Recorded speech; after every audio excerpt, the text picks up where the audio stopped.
How to cancel disputed orders in AliExpress. Hey guys, in this quick tutorial, I'll show you how you can change your disputed orders on AliExpress.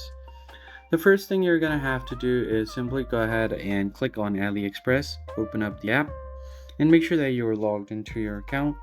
Once you are logged in, tap on the account option at the bottom right corner. Then you're gonna have to find My Orders. So your disputed orders can be anywhere on the sections to pay, to ship, shipped, or anywhere here.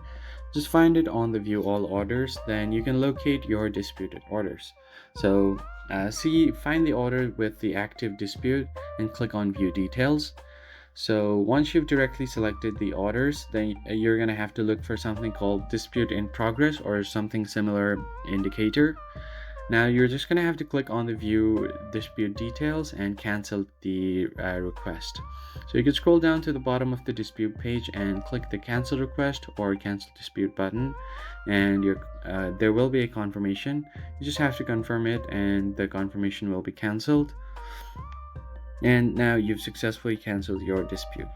So I hope this tutorial was helpful, and if so, hit the like button below and subscribe. I'll catch you guys on the next one.